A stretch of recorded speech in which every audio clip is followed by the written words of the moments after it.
Bienvenue à tous. C'est un plaisir d'être avec vous cet après-midi en différé, contrairement à d'autres événements qu'on a fait pour notre initiative Savoir commun. C'est la première fois qu'on fait un atelier wiki virtuel dans le cadre de l'initiative. On a organisé un Q&A pour aider des contributeurs à documenter l'histoire des films de l'autre sur la plateforme Wikimedia. Et la deuxième partie de l'atelier est une formation suivie d'une série de contributions sur les plateformes Wikimedia. La deuxième partie va se dérouler le jeudi 22 avril à midi, de midi à 13h30, en présence de nos invités. Le public a jusqu'au 21 avril pour s'y inscrire. Donc, cette discussion doit nous permettre, avec des membres des films de l'autre et deux chers représentants de son corps administratif, en présence donc d'Annick Nantel, qui est directrice administrative des films de l'autre, et Claudie Lévesque, qui la soutient et qui est un membre historique des films de l'autre. Voilà. On a deux cinéastes avec nous, Andrés Livov-McLean, qui est donc un membre assez récent, je crois, des films de l'autre, et Sophie Bédard-Marcotte également, deux cinéastes. Jean-François Lesage, autre documentariste cinéaste, devrait apparaître à l'instant. Bonjour Jean-François Lesage, vous allez bien? Très bien, vous-même? Oui, c'est un plaisir de vous voir à nouveau, même si c'est avec un peu plus de distance qu'à d'autres occasions. Alors, on va commencer, si vous voulez bien, en faisant un peu une sorte de classique tour de rôle, donc présentation de chacun, de votre parcours. On commence comme ça, disons, vous vous présentez, et puis ensuite on embarquera plus dans le vif du sujet, et entre autres, on parlera de l'histoire des films de l'autre. Donc on pourrait commencer tout simplement avec Annick Nantel. Parfait. Alors, je suis Annick Nantel, je suis la directrice administrative depuis 2001.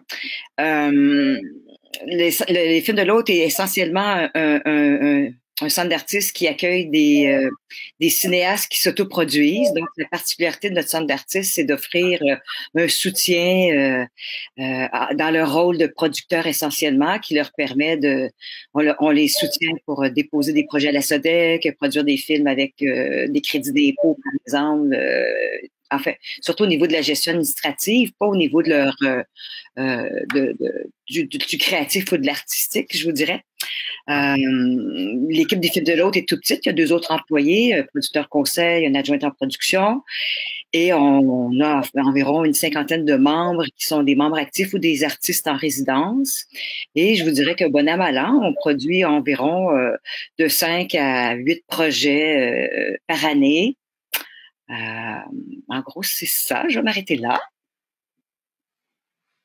Alors, merci Annick. On peut peut-être enchaîner avec Andrés Livov-McLean. Allô. Donc, moi, je suis Andrés Livov, d'origine argentin. Je suis arrivé au Québec en 2008, janvier 2008. Et puis, j'ai devenu membre des films de l'autre récemment. Ma première expérience avec eux, c'était un court-métrage avec la résidence Regard sur Montréal, qui est un nouveau partenaire depuis 2015, je pense. Annick? Ouais, ça fait 5-6 ans, là, oui. Une résidence avec la SODEC, l'ONF, ASIC. Et le Conseil des arts de la Ville de Montréal. Conseil des arts de Montréal. En tout cas, j'ai entré avec cette résidence-là en 2015. Puis, une année après, j'ai commencé à produire mon premier long-métrage québécois au sein de Films de l'autre. C'est mon deuxième long-métrage documentaire. Donc, c'est ça, ma brève vie. Merci Andrés. Maintenant, je passe la balle à Sophie Bédard-Marcotte. Oui, allô tout le monde. Je suis réalisatrice, productrice j'ai joint les films de l'autre en 2016 pour produire mon premier long-métrage, moyen-métrage, long-métrage, on ne sait plus, Claire l'hiver. Puis c'était à travers le programme de résidence pour les cinéastes émergents des films de l'autre. Donc voilà. Puis je fais maintenant partie du conseil d'administration depuis environ 1 an. Et voilà. Merci Sophie, on aura l'occasion d'aller un peu plus dans le détail lors du prochain tour de table. Tour d'écran, j'allais dire. Claudie Lévesque, c'est à vous. Oui, bonjour. Donc, moi, je suis cinéaste aussi, en fait, et travailleuse culturelle également. Bon, un peu moins maintenant, là, je travaille plus à contrat, mais j'ai travaillé pour plusieurs centres d'artistes, dont les films de l'autre, qui a été mon premier emploi, en fait, au sein d'un centre d'artistes. Donc, j'ai été là de 96 à 2001, je crois. Puis j'ai commencé en faisant des projets spéciaux de diffusion. Puis par la suite, je suis devenue directrice administrative et c'est Annick qui m'a remplacée en 2001. Donc, l'organisme a vraiment grandi beaucoup depuis. Et moi, quand j'ai quitté, en fait, j'avais un projet en cours et je suis devenue membre des films de l'autre et je le suis toujours. Et parce que quand on devient membre des films de l'autre, c'est la vie. Et donc, c'est ça, j'ai recommencé à faire mes projets de façon plus soutenue à partir de ce moment-là. Et j'ai également fait partie du conseil d'administration jusqu'à tout récemment. Voilà, je pense que c'est à peu près ça pour résumer. Merci Claudie. Et bien maintenant, Jean-François Lesage pourrait clore ce premier tour de table. Alors, moi aussi, je suis cinéaste. Je suis entré au film de l'autre, je crois, en 2016 avec le film La rivière cachée. Et ça a été un moment clé dans ma vie, entrer dans les films de l'autre. Je vous raconterai un peu plus tard pourquoi. Puis maintenant, je suis aussi sur le conseil d'administration. Merci. Voilà. Merci Jean-François Lesage. Droit au but et sobre. On va, disons, aller dans le vif du sujet, c'est-à-dire l'histoire des films de l'autre. Donc, c'est-à-dire peut-être je sais pas si avec Annick et Claudie on pourrait aller jusqu'à parler de la genèse, mais du moins ses débuts et puis essayer de se rendre jusqu'à son actualité. On pourra peut-être clore davantage ces échanges autour de l'actualité des films de l'autre et de l'actualité des cinéastes membres qui sont présents ici. Mais en tout cas, Annick, comme tu es là depuis 2001, c'est pratiquement 20 ans de ta carrière de travailleuse culturelle qui est liée à cet organisme. J'ai l'impression que tu es dans une position adéquate pour répondre à des questions d'ordre historique. Oui. Ben, les films de l'autre ont été fondés en 1988, donc ça fait déjà 32 ans, 33 ans bientôt, le 15 avril en fait, qui est notre date anniversaire. Au début, ça a été 3 amis cinéastes qui se sont mis ensemble pour partager une expertise, tout ça, des ressources aussi, puisqu'il y a déjà eu un moment donné un peu d'équipement, tout ça, mais on a abandonné l'idée de posséder d'équipement parce que c'est trop exigeant là, et cher aussi à entretenir, mais bref. Donc, ce collectif-là, on dit aussi un collectif d'artistes, est né là, pour justement les films de l'autre, pour que l'autre puisse entraider l'autre dans son projet. Donc, on retrouve des cinéastes qui sont également directeurs photo ou preneurs de son, qui peuvent s'entraider ensemble. Dans le film de l'un, ils peuvent travailler sur le film de l'autre. Et à un moment donné, quand les subventions ont commencé à arriver, donc c'est devenu le centre grossi a pu avoir donc des employés un peu plus réguliers. Et il y a eu un tournant en fait majeur, je vous dirais, peut-être en 2003, quand on a fait un premier lac à l'épaule, puis qu'on s'est vraiment orienté vraiment strictement en production, tandis qu'avant, on pouvait faire un petit peu de diffusion. Il y a toujours eu de la formation parce que nous autres, on dit que nos réalisateurs, nos cinéastes sont en formation continue dans leur rôle de producteur, mais on donne aussi de la formation au milieu. On a des cours on a en fait un cours qu'on donne à chaque année par notre expert, notre producteur conseil Cédric Bourdeau, qui donne un cours sur le budget de production, sur la structure financière. Et aussi, on vend un guide de production avec des outils pour justement aussi le milieu et nos membres. Là. Le guide de production, c'est un peu un A à Z, une bible là, pour produire un film au Québec dans un contexte indépendant. Donc, au fil des ans, depuis que je suis là, ça a beaucoup grossi, c'est-à-dire qu'on a accueilli plus de membres. On a créé aussi un programme artiste en résidence pour permettre aussi d'aller chercher la relève.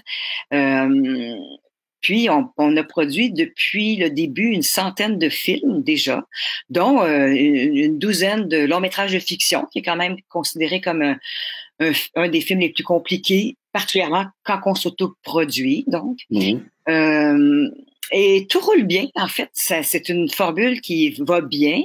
Je vous dirais même que en rigolant, qu'on est la boîte de production qui produit le plus au Québec, là, parce que puis avec le peu d'employés, parce que c'est vraiment vrai. Nos cinéastes sont leurs propres producteurs. Ils font la job du producteur aussi. On ne la fait pas pour eux. Donc voilà, ça fonctionne très bien. Puis on est aussi, je tiens à le souligner, qu'on est unique au Québec. On est les seuls qui fonctionnons vraiment comme ça. Et c'est une structure aussi qui permet, ça c'est très important à nos cinéastes, de conserver le droit d'auteur sur leur film, la propriété de leur film. Donc on a une structure de production où tous nos cinéastes qui produisent chez nous sont actionnaires de la boîte, donc propriétaires de leur droit d'auteur. Et ça c'est un plus là. Voilà. Je pense que j'ai fait un bon tour là. J'ai probablement oublié des affaires, hein, mais je pense que ça résume bien. Mais en fait, c'est ici une question plus de base là, pour préciser. Donc, les films de l'autre sont créés en 88. Ouais. Peux-tu rappeler simplement le nom des fondateurs ou des premiers membres? Oui, alors il y a Benoît Pilon, Manon Brillant et Jeanne Crépeau qui ont créé l'organisme à l'origine. De ces trois cinéastes-là, ne demeure que Benoît Pilon membre. Et Benoît, bon, il travaille moins, produit plus avec nous, mais en même temps, les films de l'autre, c'est une structure aussi très souple et où on n'oblige pas nos cinéastes à produire que chez nous. C'est pas un mariage obligé dans la mesure où, une fois que tu deviens membre, tu deviens membre avec un projet puis avec ce projet-là, tu t'engages à le produire dans la boîte. Mais après ça, tu peux avoir des projets à gauche ou à droite puis revenir quand tu veux dans la boîte, en autant qu'évidemment, tu payes ta cotisation annuelle. Là, oui. Voilà, c'est aussi simple que ça pour montrer que tu veux continuer à être membre. Mais j'ai vu, moi, dans l'histoire des films de l'autre, des cinéastes qui ont produit un film ici après 10 ans de travail au film de l'autre, mais qui sont allés en faire d'autres ailleurs, puis qui sont revenus ici. Puis, voilà. Puis, peut-être, merci Annick pour compléter. Claudie, c'est intéressant. Donc, commencé à travailler au film de l'autre en 96 pendant environ 5 ans. Oui. Et puis, à ce moment-là, je crois que tu avais déjà une pratique aussi de cinéaste. En fait, j'avais étudié en cinéma à Concordia, en production. Donc, c'est vraiment un beau hasard que je me sois retrouvée là. En fait, le poste qui était affiché, c'était un poste pas de direction administrative à l'époque parce que il y avait pas les films de l'autre n'avaient pas de subvention au fonctionnement à ce moment-là, hein, donc l'argent, il y en avait pas beaucoup. Et donc le poste, c'était coordonnatrice administrative, si je me souviens bien. J'avais aucune expérience là-dedans.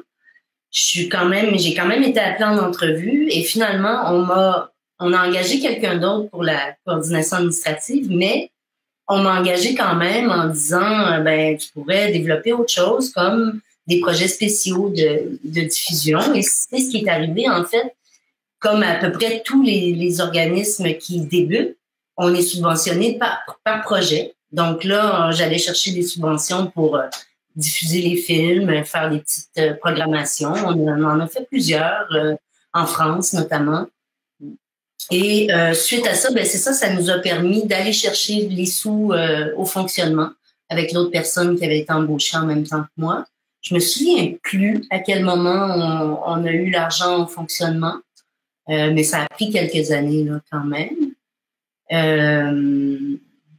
C'était quoi ta question déjà? C'était assez général en fait. Il y avait l'idée sous-jacente que tu es travailleuse culturelle qui a aussi une pratique de cinéaste. Donc, est-ce que à quel moment peut-être tu fais la transition entre travailleuse au film de l'autre et cinéaste membre? En fait, j'avoue que quand je suis rentrée au film de l'autre, comme j'ai pris de plus en plus de responsabilités au fil des ans, j'ai délaissé ma pratique pas mal. Et quand j'ai quitté, par contre, j'avais un projet justement là, qui avait été financé en développement par la SODEC avec les films de l'autre. Donc, je m'y suis remise davantage, mais là où je me suis vraiment remis dans ma pratique, c'est quand je me suis retrouvée à Mainfilm. Pour toutes sortes de raisons, en fait, ça me permettait de faire des projets très courts, spontanés, fait que ça m'a vraiment motivée à me remettre dans la création. J'avais plus d'espace aussi parce que j'avais un poste à Mainfilm qui me prenait moins de responsabilités. Donc, mais c'est ça tantôt quand Annick expliquait le fonctionnement des films de l'autre, les avantages. En fait, pour peut-être un public externe, juste pour préciser l'immense avantage d'être membre des films de l'autre, c'est que si on veut déposer à la SODEC, ça prend un producteur. Donc, la plupart des cinéastes, ce qu'ils font, c'est qu'ils vont chercher un producteur externe. Et là, ça devient difficile parce que tu délaisses parfois ton cheminement artistique ou tes choix artistiques, alors qu'avec les films de l'autre, ça nous permet de déposer à la SODEC sous le chapeau des films de l'autre parce qu'on devient de facto un producteur reconnu. Tu sais. Fait que c'est vraiment le grand avantage. Puis c'est la plupart du temps aussi, c'est pas l'unique raison, là, mais c'est souvent ce qui motive les cinéastes à devenir membres. Je pense, en tout cas. Super. Si je peux me permettre juste qu'on précise un peu, Claudie, je tiens à souligner premièrement que à travers nos interventions, on aura la possibilité à l'occasion de peut-être montrer des extraits, des images, des documents. Donc, dans le cas des années 96 à 2001, est-ce que tu as le souvenir de projets en particulier pour lesquels les films de l'autre étaient sollicités ou des films qui ont été faits? Je me souviens entre autres de Mishka Sahal, qui est décédée maintenant malheureusement. Oui. Et puis à l'époque, je pense que ça faisait pas très longtemps que je travaillais là et puis elle montait, on avait une petite salle de montage, mon Dieu, je pense que c'était une Steinbeck. Film à l'époque. Oui. Elle montait la position de l'escargot. Oui, un de ses films les plus importants. C'est pas un de ses premiers, je pense que oui, un de ses premiers longs de fiction parce qu'elle avait fait L'arbre qui rêve à ses racines. Elle avait fait des très, très beaux documentaires plus intimistes, là, personnels, pas nécessairement des longs non plus. Fait que La position de l'escargot, c'était son premier long métrage de fiction. Je crois que c'est aussi le premier long métrage de fiction des films de l'autre aussi. Oui, probablement, oui, tout à fait. Ouais. Donc, c'est possible. Ça avait fait la couverture de 24 images aussi à l'époque. Je l'ai dit comme ça parce que c'est un document qui pourrait être utilisé.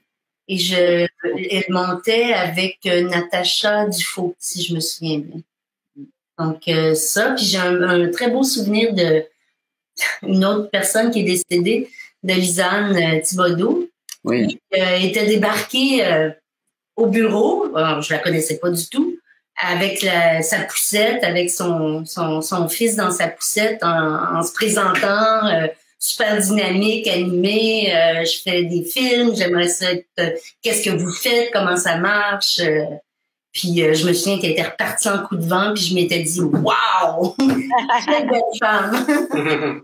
Oui, c'est intéressant. Lisanne Thibodeau, c'est peut-être j'ai bien connu aussi là, qui a un type de personnalité qui peut se retrouver dans le mode de fonctionnement des films de l'autre, une cinéaste qui avait déjà une pratique totalement indépendante depuis la fin des années 70 Donc, une structure assez unique comme ça, où le cinéaste est aussi producteur, puisse s'imposer dans le paysage de la production cinématographique, ça pouvait stimuler des nouveaux projets chez des cinéastes qui essayaient d'avancer dans leur pratique tout en étant peut-être limités par l'absence de maîtrise de certains outils que les films de l'autre pouvaient leur filer. Tout à fait, ouais. On pourrait, avec Claudie, on s'en rapproche, là, mettre un peu plus les mains dans la pratique et donc solliciter davantage nos cinéastes invités. Puis évidemment, Annick, tu réagis quand bon te semble également. Mais je commencerai peut-être avec Andrés. Nous parler simplement un peu de tes projets de films au film de l'autre et de ton expérience. Moi, je suis arrivé ici en 2008 et puis j'avais un film que j'étais en train de terminer, que j'avais filmé en Argentine et qui est sorti à l'époque en 2009 au cinéma parallèle puis aux Arts IDM. Et depuis, j'ai dû faire la francisation, un peu le parcours d'immigrant ici. Et j'avais beaucoup de difficultés à trouver une place à faire financer mes projets. Je comprenais pas le système du tout. Ça m'a pris beaucoup de temps. Aussi à maîtriser la langue. Et donc, à un moment donné, il y a eu ce concours-là, Regard sur Montréal. Je pense peut-être en fin 2014 qui s'est lancé pour la première fois pour les réalisateurs issus de la diversité. Je pense à ce moment-là, c'était la première génération, c'est-à-dire ceux qui venaient d'ailleurs. La première année, j'étais pas choisi avec un projet, mais l'année d'après, la deuxième année de Regard sur Montréal, j'ai réessayé puis j'ai eu cette résidence-là que je trouve magnifique. C'était la première fois. En fait, c'est ça. Il y en avait pas à l'époque. Il y en avait pas eu beaucoup de monde non plus qui se sont présentés. Alors peut-être ça m'avait aidé, mais j'ai trouvé magnifique que j'avais une bonne idée. Puis il y avait toutes ces institutions-là qui me donnaient tout le financement pour le faire, 75 000 $ en service puis en cash. Et c'est ça, c'était c'était magnifique. La première fois, en fait, depuis que j'étais arrivé, que j'avais cette opportunité pour faire quelque chose. Puis alors, j'ai fait un court-métrage qui s'appelle Lettres au Premier ministre, qu'on a tourné en 2016.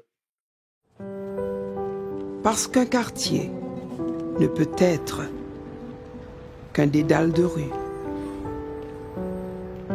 et un amoncellement de murs de briques où le corps et l'âme ont du mal à se retrouver.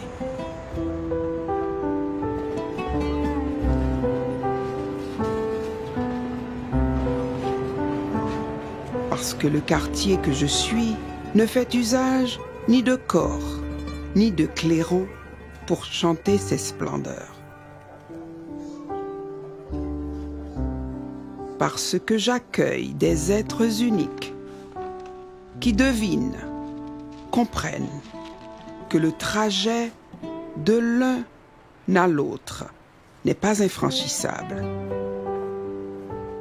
que les différences peuvent servir de passerelle. Et tout de suite après, être en résidence dans le film de l'autre, ça ne veut pas dire qu'on est membre. Alors, il y a un petit processus pour devenir membre et pouvoir produire en tant que membre. On pourrait... Oui, c'est quoi le processus? Ça peut être intéressant d'en parler. Pour devenir membre actif des films de l'autre, on a 2 dates de dépôt par année, le 15 avril et le 15 octobre de chaque année pour devenir membre actif. Puis pour le programme Artistes en résidence, c'est un concours qu'on lance à chaque printemps, fin d'hiver, début printemps. Puis, Regard sur Montréal, ça, c'est une collaboration qu'on a avec l'Office national du Canada, la SODEC et le Conseil des arts de la Ville de Montréal. Eux, c'est eux qui choisissent la personne qui va avoir la bourse. C'est à peu près 45 000 $ en cash, puis il y a 25 000 $ de la SIC qui est en service. Et là, la personne, nous, notre collaboration, c'est que la personne qui obtient la bourse vient produire son film, s'autoproduire chez nous. Et donc, elle n'est pas choisie comme membre actif ou même artiste en résidence, mais elle devient donc par défaut artiste en résidence avec Regard sur Montréal. Puis après ça, l'autre étape, c'est que pour devenir membre actif, il y avait une rencontre avec le conseil d'administration parce que chez nous, pour devenir membre, ce qu'il faut comprendre, c'est qu'on est comme tout un peu responsables les uns les autres parce qu'on produit tous sous la même structure. Donc, c'est important. Il y a comme faut que ça fonctionne bien pour un parce que ça va fonctionner bien pour l'autre après. C'est au niveau de la SODEC ou de Téléfilm Canada ou des conseils des arts, on se doit de mener à terme nos films, que ça aille bien.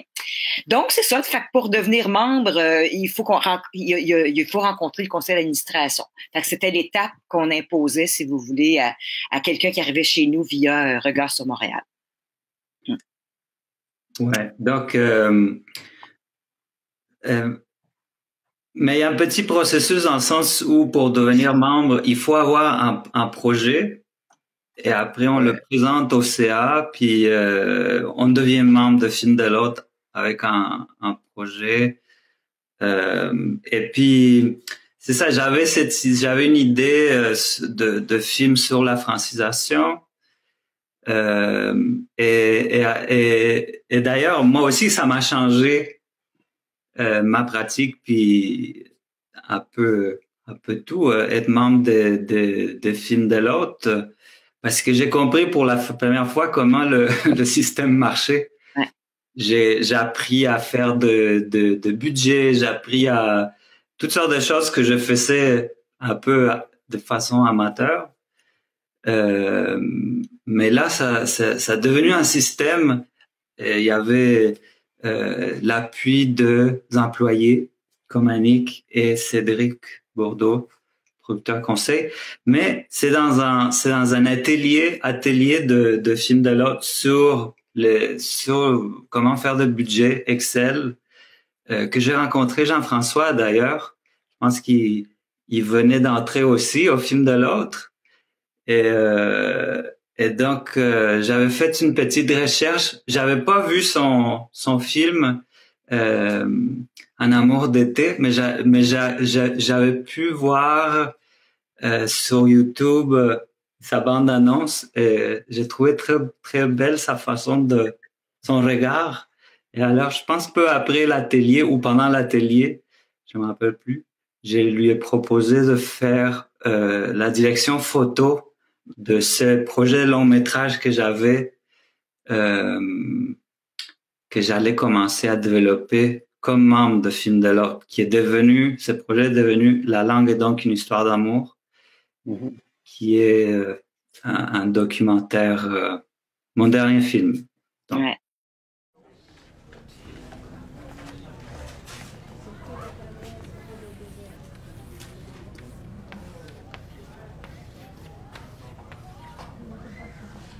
OK? Bonjour à tous. Bonjour. Mon nom, c'est Loiseau.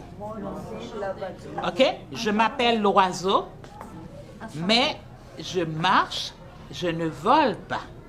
C'est pour cette raison, vous ne devez pas écrire mon nom avec une apostrophe. Parce que je ne vole pas, je marche. OK? Oui. OK. Alors, je vais citer les noms des étudiants pour faire connaissance avec vous. Bonjour à tous, je m'appelle Fatma, je viens de la Tunisie. Je suis Aline, je viens du Burundi. Je m'appelle Fatima, je viens de Maroc. Bonjour à tous, je viens du Vietnam. Je suis Noshan, je viens de Bangladesh. Ouais, André, c'est un bon exemple de synergie que tu viens de présenter en parlant de cette collaboration avec un autre membre des films de l'autre, donc ça prépare tout à fait le chemin vers la case qui, dans ma configuration, en tout cas de l'écran, est plus bas, c'est-à-dire celle où se trouve juste en dessous d'André Slivov, Jean-François Lesage. Alors, Jean-François, si tu veux... Le directeur photo, Jean-François Lesage. Oui, oui, le cinéaste. Ton expérience au film de l'autre, Jean-François, oui. Comment ça commence, etc. Alors, Guillaume, il ne faut pas nous confondre avec le groupe Dziga Vertoz des années, fin des années 60, ou un groupe de cinéastes maoïstes. Il y en a un on ne sait pas qui signe le film, tout le monde met la main à la pâte. Bon, il y a de la synergie entre nous, sauf que c'est ça en même temps. Ce qui est merveilleux, c'est que chacun peut produire son propre film. Et moi, je suis rentré au film de l'autre et c'est un peu comme Andrés, dans le sens que j'avais pas vraiment, je comprenais pas trop comment ça fonctionnait. J'avais même des objections au fait qu'on puisse scénariser un documentaire et présenter des documents aux institutions. J'étais un pur et dur qui voulait juste se lancer dans l'inconnu donc j'avais fait des films en faisant une campagne de sociofinancement ou bien en obtenant une petite bourse en fin de parcours pour la post-prod, et puis je me rendais compte que ce modèle n'était pas tout à fait viable si on veut continuer de faire des films. Et donc, j'ai entendu parler des films de l'autre. Je suis allé prendre un café avec Annick pour en apprendre plus à l'époque. Et puis, finalement, ça a changé beaucoup de choses. Donc, je me suis beaucoup professionnalisé à travers ce centre d'artistes. Et j'ai pu produire avec eux La rivière cachée et Prière pour une mitaine perdue, mon dernier long métrage.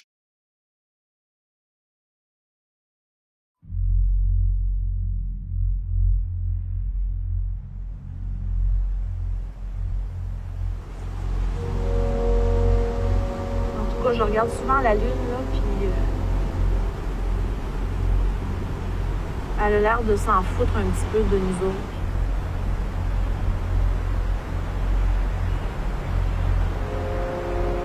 Non, ça a été vraiment un des examens les plus difficiles quand même que la vie m'a imposé. Puis c'est là que j'ai pu éprouver tout ce que je pensais être vrai, tous les principes auxquels je pensais être attaché. Là, bon, j'ai dû les mettre à l'épreuve. En même temps, ça serait lourd là, si dans ta description de toi-même, ça disait « Comment vivez-vous les épreuves du quotidien ?» C'est peut-être mieux qu'une photo de toi un peu sexy sur le bord de l'eau. Comme que je disais tout à l'heure, c'est jamais vendeur quelqu'un qui se plaint.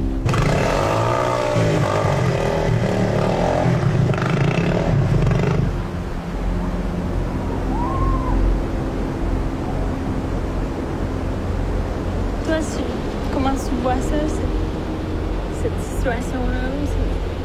Tu vis-tu la même chose que moi?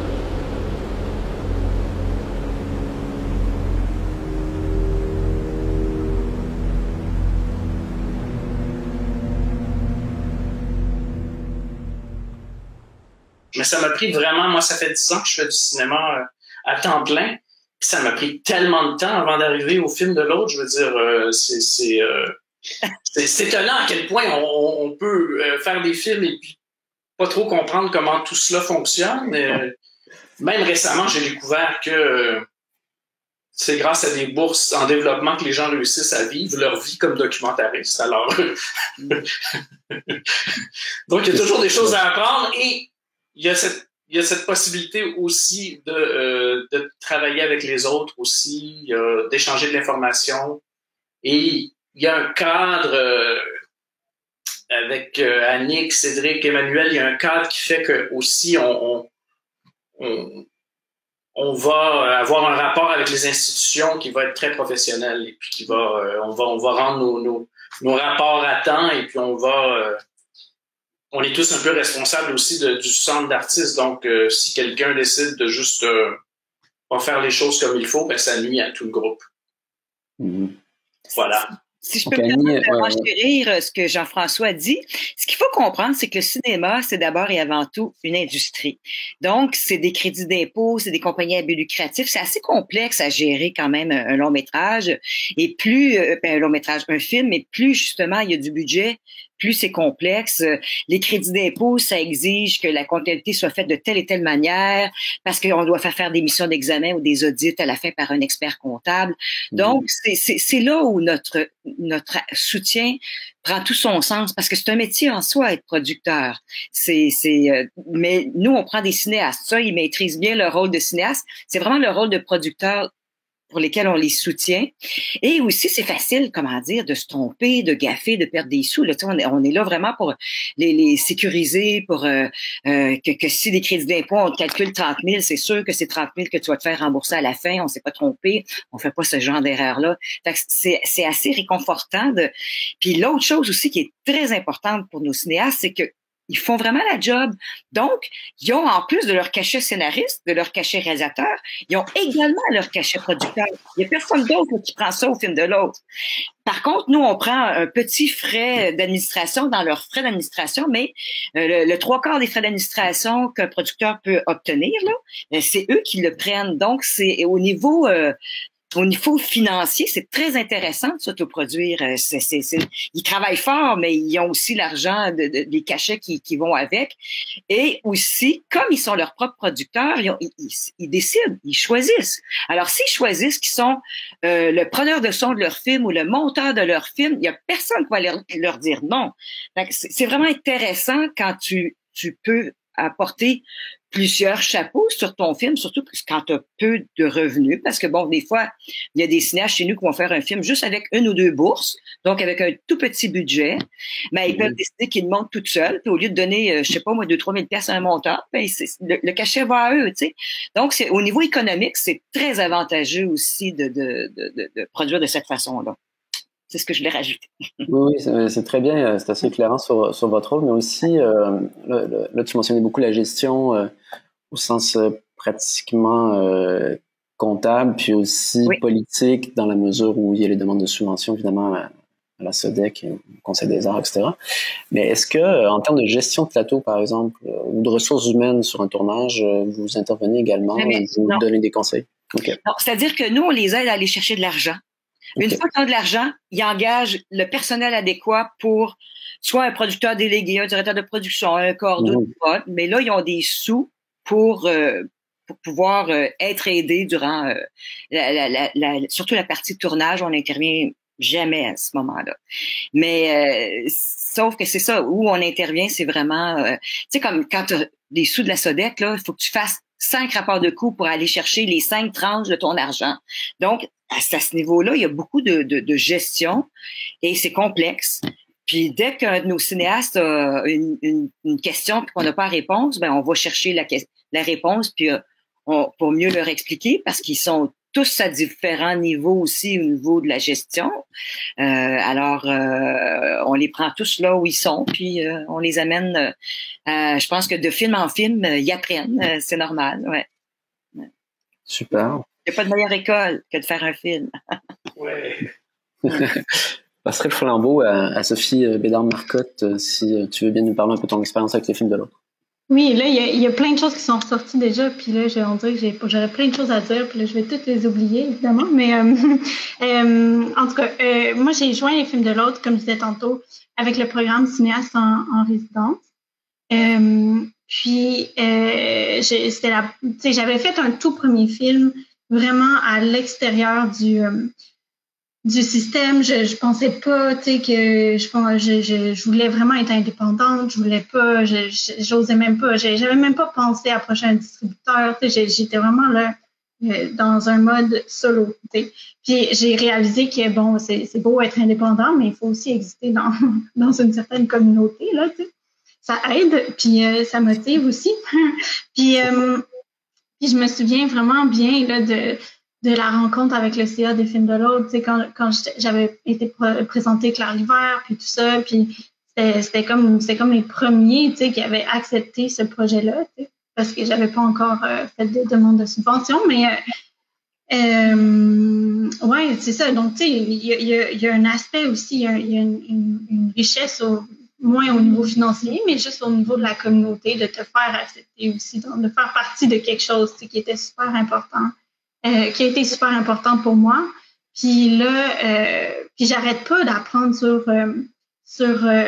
ben, tu sais, on parle depuis tantôt, là, je pense que c'est Annick qui disait qu'on est en formation continue de producteur. Là, c'est vraiment bien dit, tu sais, parce que moi, je me dis réalisatrice, productrice, mais reste que, tu sais, les crédits d'impôt, c'est pas facile.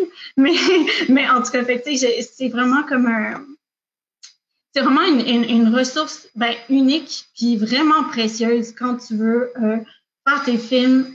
Pas toujours avoir besoin de courir après un producteur, parce que, comme on disait tantôt, on est libre quand on fait partie des films de l'autre, de soit produire au film de l'autre ou de travailler avec une autre compagnie de production, tu sais. Mais on a toujours cette option-là on n'est jamais dans le trouble, tu sais, entre guillemets, parce qu'on peut toujours être indépendant puis produire comme on veut avec les films de l'autre, puis garder le complet contrôle créatif de nos affaires. Puis, donc là, je me suis un peu perdue. Mais bref, j'ai joint les films de l'autre avec Claire Luvert. Ils m'ont vraiment comme aidé à comprendre c'était quoi le métier de producteur, comment faire, même si, je veux dire, là, les films de l'autre, Claire Luvert, c'était comme un projet un peu particulier, mais ils n'ont jamais, je sais pas, je me suis jamais sentie comme si c'était un film trop bizarre. Là. Je pense que, tu sais, aussi, vous êtes habitué, Annick, tu peux complémenter si tu veux. C'est un excellent film, j'ai juste ça à dire. Et c'est... Oui.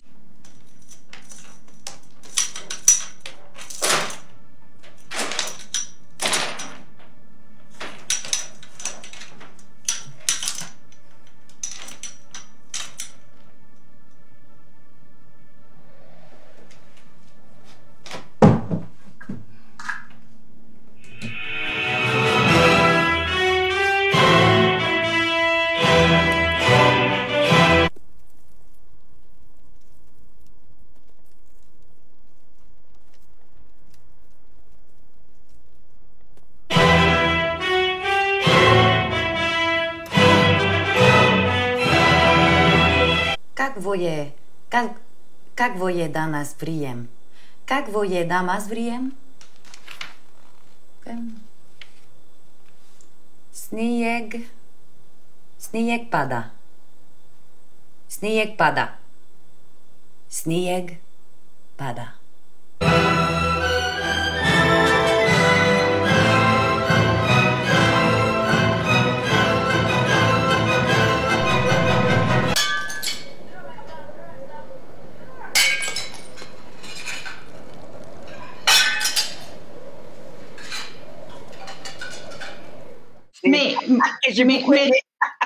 Mais reste que vous êtes habitué au film comme avec un comment dire, film qui ont un certain côté artisanal, puis de faire fitter ça dans les cases plus des institutions, donc on sent vraiment qu'il y a... En tout cas, je sais pas, je me suis perdue. C'est vraiment, oui. Je vais juste renchérir avec ce qu'elle dit.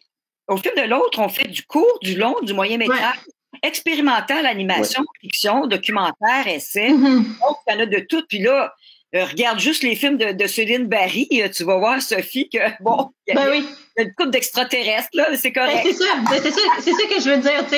On sent cette tradition-là aussi au film de l'autre. Donc, ça, c'est vraiment...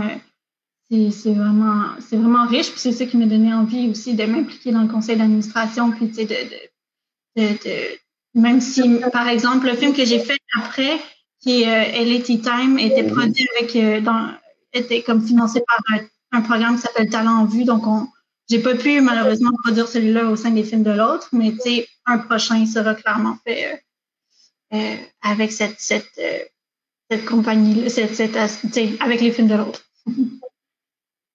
Ça aussi, je pourrais dire quelque chose que, voyons, Sophie soulève un point important. C'est sûr que nous, à Téléfilm Canada, parce que le programme dont elle parlait, c'est un programme de Téléfilm Canada, étant admissible au fonds régulier, ça nous rend inadmissible à talent en vue, par exemple. C'est comme ça que ça marche. Là. Les règles sont dictées par les investisseurs. Tu sais, nous autres, on est assujettis à leurs règles de dépôt. Là. Ça, c'est clair que ça, d'ailleurs, ça nous crée des complications énormes, mais on n'a pas le choix. Là. Tu sais, on a un environnement qui est tel qu'on doit faire avec. Là. Ça veut dire qu'il y a certains types de films, par leur mode de financement, qui peuvent entrer en guillemets dans le giron des films de l'autre, tandis que d'autres, tout simplement... C'est pas les types de films. C'est que, par exemple... de projet, je veux dire. Non, c'est que nous, notre compagnie, elle est admissible à Téléfilm Canada, mais juste à un programme, pas à deux. On doit choisir entre l'un et l'autre. Et donc, pour faire du long-métrage de fiction, avant, il y avait des fonds indépendants à Téléfilm Canada. Il s'appelait le Fonds du long-métrage indépendant à petit budget. Il a malheureusement été aboli. Mais avant ça, c'était notre fonds qui était dédié. Donc, on allait à ce fonds-là, puis on n'allait pas au régulier. Quand ce fonds-là était aboli, là, on avait accès à aller au régulier. Puis, une fois qu'on a eu accès au régulier, ils ont créé un fonds qui s'appelait à l'époque micro-budget, mais on n'y avait pas droit parce qu'on était dans l'autre. Fait que c'est ça qui est difficile, tu sais, comme à la SODEC aussi, il y a des programmes que c'est difficile puisqu'on peut déposer juste 1 ou 2 cinéastes, alors qu'on est un potentiel de beaucoup plus nombreux à vouloir déposer. Mais ça, c'est notre réalité face à l'environnement externe, tu sais, c'est pas nos choix. Non, c'est clair. C'est ça.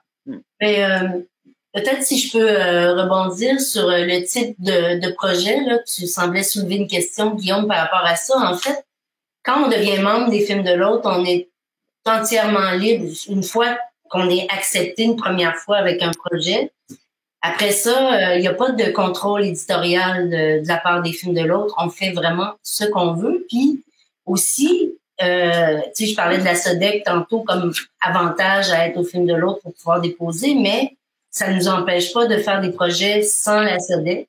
Ce que moi, j'ai fait d'ailleurs avec ma famille en 17 bobines. J'avais pas la SODEC dans ma structure, mais j'ai quand même fait ce film-là avec les Films de l'autre.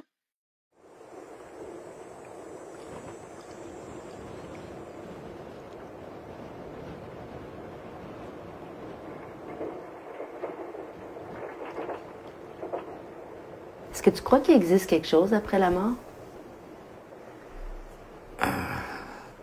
Pour ma mère, oui, j'espère. J'espérais qu'il existe quelque chose après la mort, mais je suis pas convaincu. Moi, je pense qu'on n'a pas plus de vie qu'un arbre ou qu'une plante. C'est sûr qu'on a l'intelligence, là, mais quand ça s'arrête là. Ce qui fait un peu l'éternité, c'est ça, c'est ma version à moi. C'est le souvenir que tu laisses aux autres. On dit que l'esprit, c'est pas du tangible, mais ça en est du non-tangible, ça.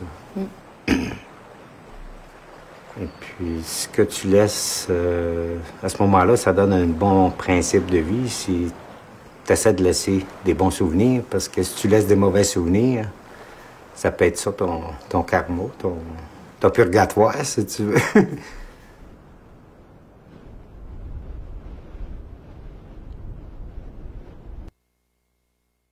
On peut même faire des installations, ce qui a été le cas de Jean-François Kessy. J'en ai une en cours. Oui, c'est vrai. Hubert aussi, Hubert Caron. Moi-même, j'en ai une en ce moment en cours qui est avec les Films de l'autre. Donc, c'est vraiment nos choix à nous comme cinéastes. J'aurais pu, par exemple, pour mon installation, décider que je la gère toute seule moi-même parce que c'est une subvention c'est une bourse du Conseil des arts. Mais je trouvais ça intéressant de mettre le projet dans la structure des Films de l'autre pour l'encadrement, pour toutes les raisons dont on a parlé tantôt. Donc, puis peut-être aussi pour rebondir sur ce que Sophie a mentionné en parlant de tradition au Film de l'autre, tu as tout à fait raison. Il y a une tradition dès les débuts. Jeanne Crépeau, Manon Brillant avec les Sauves, c'est quand même des films. C'est intéressant parce que c'est comme hybride. C'est à la fois expérimental, mais avec quand même une trame narrative. Puis moi, je me reconnais beaucoup là-dedans. Là. C'est un petit peu pas le genre, mais en tout cas le type d'œuvre que j'aime faire. Donc, effectivement, on a tendance à l'oublier, mais oui, il y a une tradition expérimentale au film de l'autre. Puis Céline Barry est un merveilleux exemple parce que avec je pense à La fourmi et le volcan, plein de ses œuvres tellement particulières. Ouais, c'est pour ça que je parlais de faire partie de quelque chose. Tu sais, c'est quand même, ça se traduit pas en budget ou en chiffres, là, mais tu sais, c'est super important. Ouais, ben ce que je comprends aussi, je peux pas vraiment résumer parce que je sais pas si c'est mon rôle de toute façon, mais les films de l'autre, d'une certaine manière, permet aussi de faire communauté. C'est sûr qu'on a axé un petit peu la discussion, entre autres, sur l'aide en termes de gestion, l'appui sur des enjeux très, très pragmatiques de financement de production. Mais il y a aussi un esprit, une manière, une approche du cinéma qui se rejoint de cinéaste en cinéaste, sans pour autant que ça fasse une communauté esthétique très, très homogène, au contraire. Mais il y a quand même l'idée, au moins, qui est probablement pas une idée éditoriale, mais un principe qui aide à ce que vous fassiez communauté, celle de la défense du cinéaste indépendant dans son sens fort, là. C'est-à-dire que... Oui, c'est ça. Auteur indépendant. Oui, ben c'est vrai, parce qu'il y a des films artisanaux qui peuvent se faire avec des velléités commerciales ou des velléités qui n'ont rien à voir avec le fait de faire œuvre personnelle. Donc, on peut pas forcément résumer le catalogue des films de l'autre, mais on peut imaginer ou définir un certain état d'esprit. Mais dans nos critères d'admissibilité, par exemple, c'est ce qu'on recherche. Donc, on recherche le langage cinématographique, une vision d'auteur, puis une disposition à vouloir s'autoproduire, là. Donc, c'est vraiment... Puis c'est aussi dans le choix des nouveaux membres que, si tu veux, la direction artistique se émane, là, parce que c'est vraiment dans le choix. Nous, on choisit pas des films, on choisit des artistes presque d'abord et avant tout, bien que l'artiste arrive avec un projet pour lequel on se prononce, mais une fois que l'artiste est devenu membre puis qu'il fait d'autres projets, donc c'est très important le choix de l'artiste. Puis c'est le seul moment où, si vous voulez, on intervient au niveau artistique, c'est sur le choix de l'artiste avec son projet. Puis après ça, l'artiste, il est libre de faire ce qu'il veut après.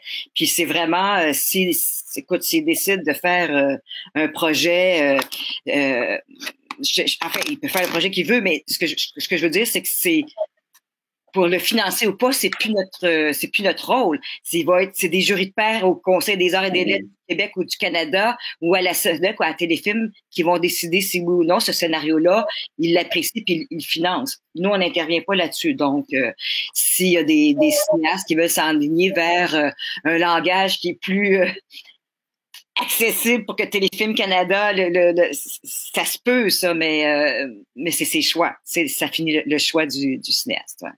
Mm-hmm.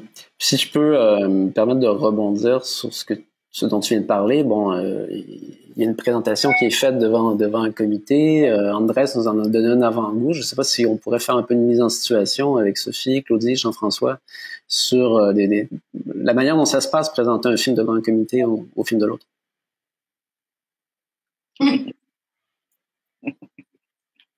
Jean-François, okay. Sophie, je présente mon film. Alors, une mise en situation, je sais pas, si on veut un souvenir ou comment ça marche, ça veut pas dire rejouer ce que tu avais joué. Ah oui, d'accord. Pour faire la rivière. Alors, je sais pas, mais moi, j'ai trouvé que il y avait beaucoup de monde autour de la table. Et puis oui, c'est ça. Est-ce que c'est un comité artistique ou c'est... C'était tout le CA, je pense, qui était là. Et puis j'ai présenté La rivière cachée, ce que je voulais faire. Mais je me souviens que j'étais très surpris de voir qu'il y avait autant de monde autour de la table. Je m'attendais peut-être à quelque chose de plus intime. Et donc, ça m'a fait l'effet de 10 expresso. Alors, j'essayais vraiment de bien répondre aux questions. Et je connaissais pas ces gens-là, je savais pas qu'ils étaient aussi sympathiques les uns les autres. Alors, moi, c'était comme une entrevue d'embauche J'ai eu peur. Mais ça t'a pris combien de minutes pour être à l'aise? Juste en sortant de l'entrevue. Mais c'est vrai ce qu'il dit, Guillaume, c'est que la rencontre se passe avec le conseil d'administration. Il y a cinq cinéastes qui sont sur le conseil d'administration, plus l'équipe d'employés. On peut être, là, on est 3, on était 2 à l'époque. Fait effectivement, c'est comme la personne arrive, puis il y a 7 autres personnes. Mais ce qu'il faut comprendre, c'est que c'est une présélection. C'est-à-dire que si le projet avant, il est lu, on a lu le projet, on a lu le CV, on a vu une œuvre à l'appui.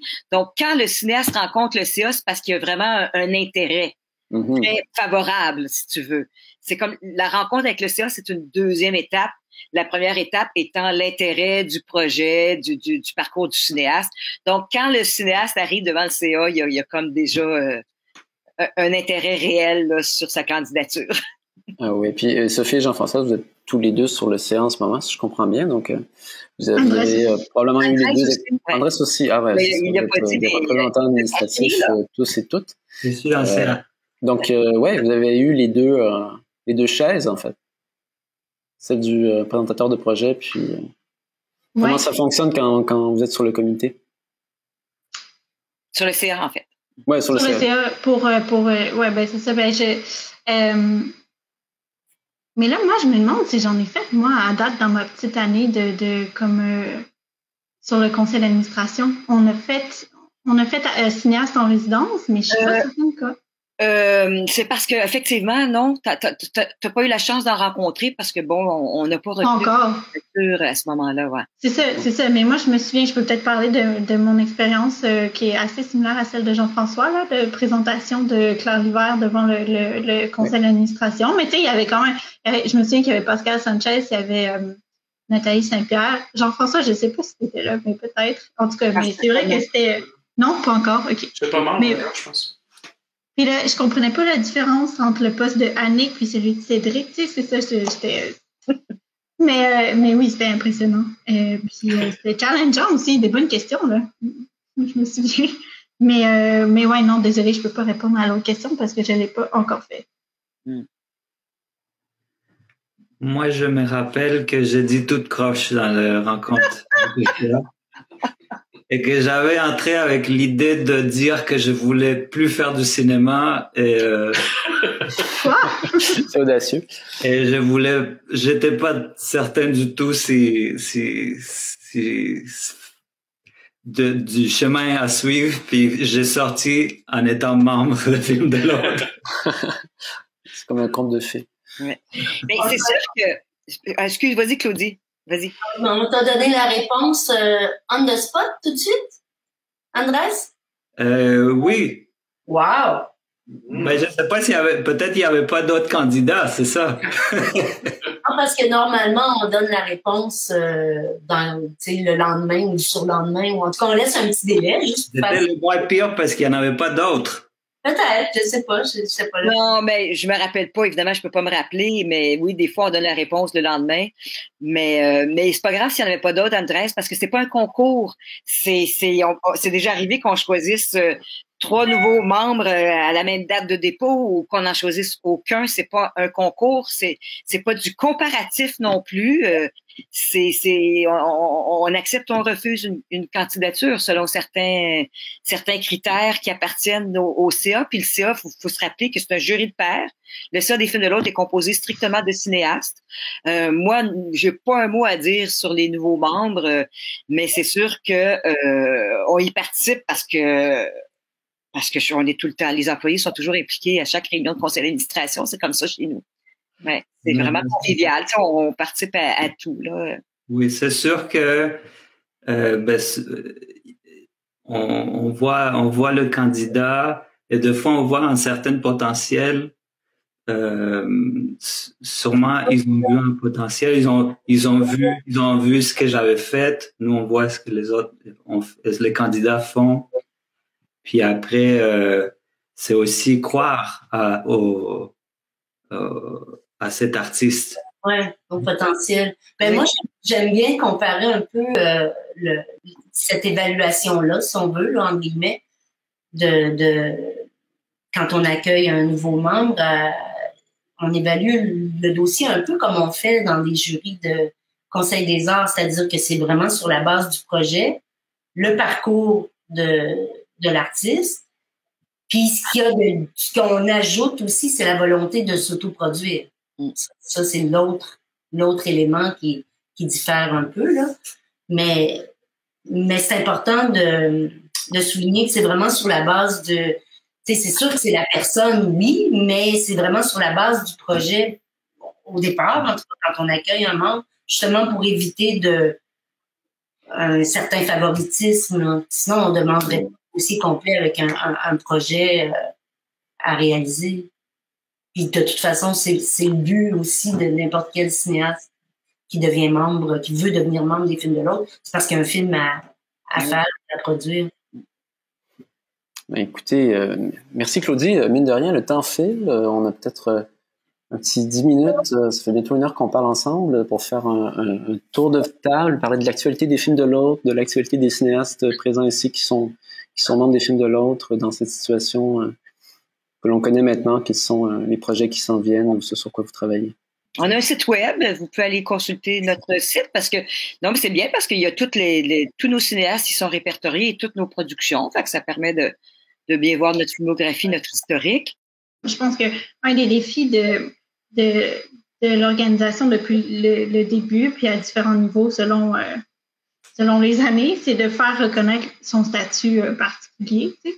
Ouais. Ça, c'est clairement un des défis centrales dans l'organisation, là, que ce soit au niveau des conseils des arts, de la SODEC, on en parlait tantôt de téléfilms. Ouais. On a un historique de lobby au film de l'autre. De lobby, oui, c'est ça. On a toujours fait de la politique, si vous voulez, parce que d'ailleurs, les fonds indépendants qui ont malheureusement disparu, mais il y en a eu un à Téléfilm du Canada, il y en a eu un à la SODEC, c'est les cinéastes indépendants, pas juste ceux des membres des films de l'autre, qui se sont battus pour avoir ces fonds-là. Malheureusement, on les a perdus, ça a été une grave perte. C'est une perte, malheureusement, qu'on subit les conséquences encore aujourd'hui.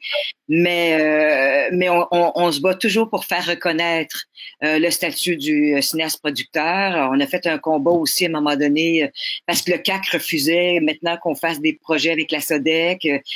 On a gagné notre cause. Des fois, on n'a pas toujours gagné nos causes, mais il y a des fois, on a fait des belles luttes qu'on a gagnées. Puis c'est important parce que les acquis, ça dure pas longtemps. Hein? Il faut vite... il faut toujours surveiller c'est ça. Un des plus gros obstacles, dans le fond, c'est d'être... c'est des institutions qui comprennent pas notre nature et qui nous traitent comme une boîte privée. Donc, on est 50 cinéastes producteurs, mais on a le même nombre de dépôts qu'une boîte privée. Ça, c'est vraiment je trouve, un des plus gros obstacles pour les films de l'autre. Ouais. Mais je trouve que les films de l'autre, si j'avais quelque chose moi, à ajouter, c'est que je trouve que l'espace pour le cinéma indépendant, il se construit film après film. Et puis, en faisant des films, on a le contrôle créatif, on a le contrôle éditorial, on a le contrôle financier. Ben, on contribue tous avec nos films à essayer de construire un espace pour le cinéma indépendant.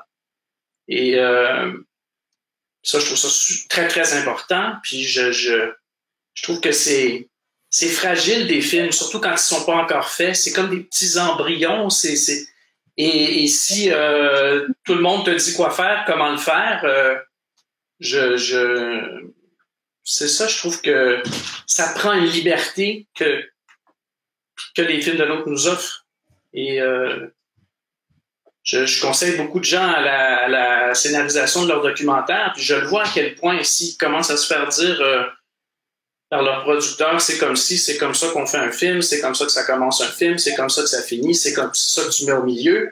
Ben, je trouve que la meilleure façon de faire le film que tu veux, un film qui ressemble à ce que tu veux faire, c'est probablement d'avoir le moins d'entraves possible. Puis comme Annick a dit aujourd'hui, de jamais se faire dire non. Alors, voilà. C'est beau, ça, comme mot de la fin. Oui. Quel sens de l'épilogue? C'est d'être politicien.